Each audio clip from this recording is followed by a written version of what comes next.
allows you to create, a heavenly building that goes 10 miles into the sky. You can see it from a state over, and we have 10 of those pillars built throughout the United States. Creating those pillars as spiritual centers, portals in and out, hyper-dimensional airports. That's the type of world I remember. My feelings. You don't have to explain it logically, but you remember. For some reason, it just makes sense. You just know. You become a knower. And you don't need validation from the world when you truly know something at your core, because it's a subjective reality to others. But when you are God, it's an objective reality to yourself when you imagine powerfully your own reality. It's a stance you take in perspective when thinking about association with creation. So when you can correctly associate your thoughts and meaning within your thoughts, the depth in which you think those thoughts with the meaning that you place on the external reality, that also exists within you. As within, so without. Concept of focusing on focusing. That's meditation. But do that with everything. Not just focusing on focusing, but imagining about imagining. Dreaming about dreaming. This is the infinity concept. God experiencing itself. God loving itself.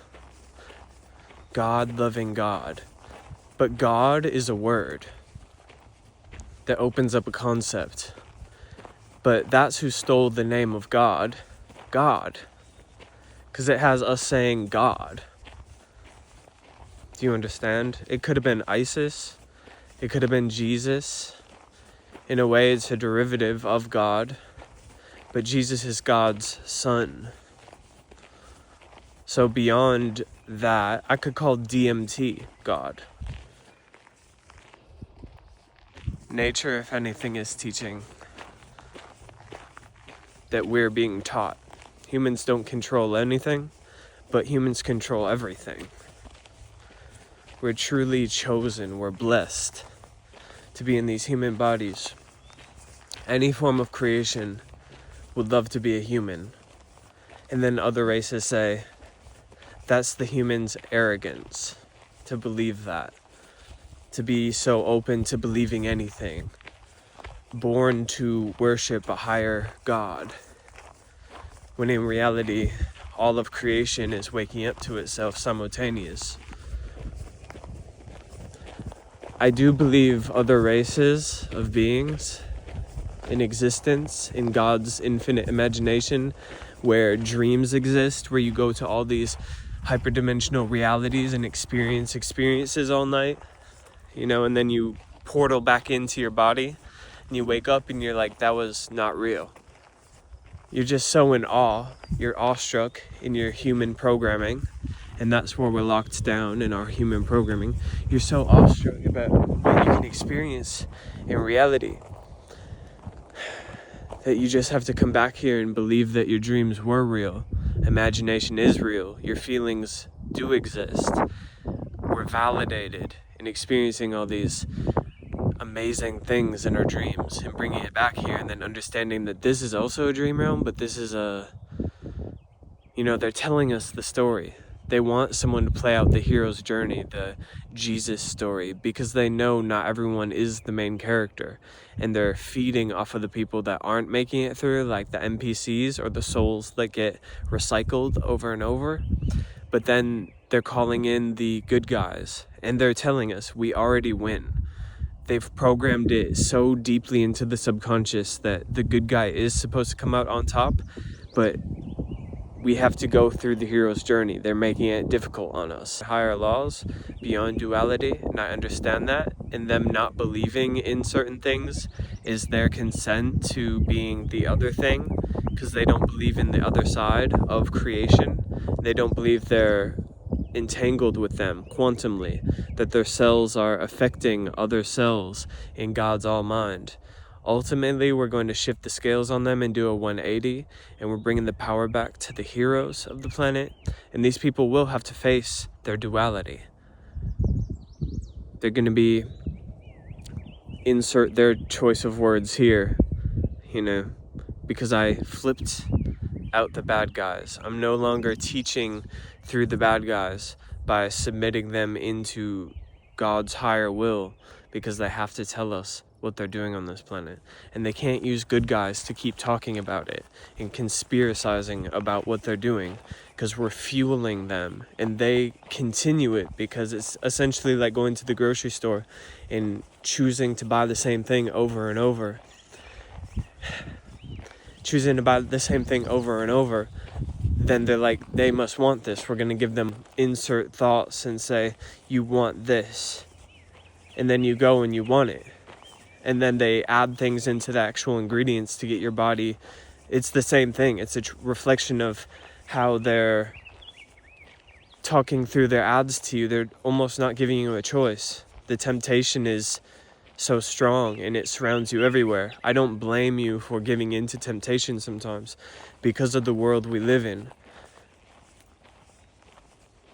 You allow God to make us perfect again, being reborn as a baby's consciousness, the inception of God, where you don't have any thoughts about anything, but you're still hyper aware and you're super intelligent. The universe, pure form of universe, universal mind, the gift of life, if we could nurture that. That's why I think dolphin births are important, to be born with no pain. They're sending vibration through their thoughts because you're in water with dolphins having a birth, and they're just hovering around, and they're actually psychically holding this, like, we'll call it, because people understand this, an Atlantean grid. The dolphins still remember the knowledge. They're tapped into the oceans. There's memory in water, and especially dolphins that hover over certain ancient sites. You would want to contact those dolphins, because dolphins are kind of like humans. You want to call upon the master teacher dolphins. And I think that's important to see how my programming went in, because I wanted to pretend I was talking about something normal that whole time. Sometimes you want to just keep your mouth shut around humans, because I know they're also transmitters. They're collectives, they're interverses. In the universe, we are interverses. You have galaxies in your eyes. That's what they say. That's a spirit guide in itself. These catchphrases that make you, or allow you to wonder. See, giving choice to the mind. How you think is important. You open up new realms through the most simplest of thoughts and your choice of words. When the Buddhists say they just stop talking, it's because they understand the constraint of these words. So beautiful.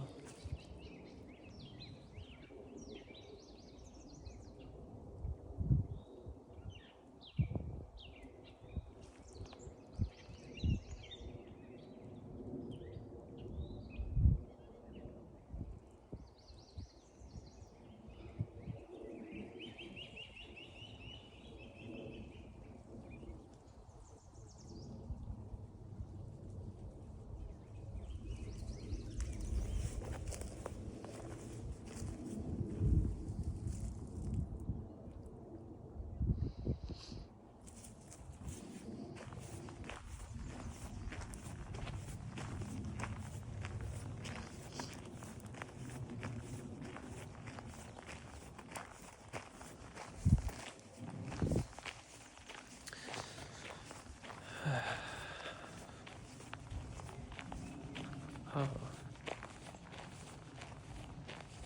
It's a good time to get through something like that. So I'm just a human. I have a human self, and I can tap into this knowledge and truly get lost in this wealth of collective knowledge.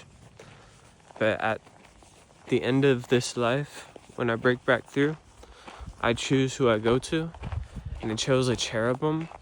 So I really have a lot of work to do to deprogram my human self so that I can, break through with an understanding of a cherubim.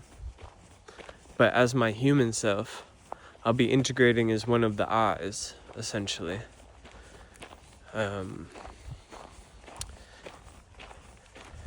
Yeah. Like you're already there. You're fully already incarnate as an angel. But there's so many selves simultaneously. Soul family to a higher self. And imagine a light ship, like made out of light. It's like a spaceship, but it's made out of light and it's dimensional. And in this realm, it looks how it looks because it can phase shift through different dimensions. In every dimension, it has a different form. So it's a light ship to the people who built it. Along with some of the old world buildings, those immaculate marble and stone, those are frequencies, and they're built from higher dimensions. And right now on the earth, we have our portals closed down because there's some destructive energies in the collective, and we're currently solving the mind,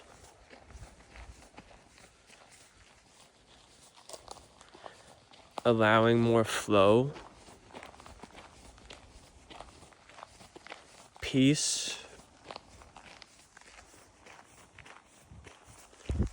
and presence, gifts for the mind, and see the importance in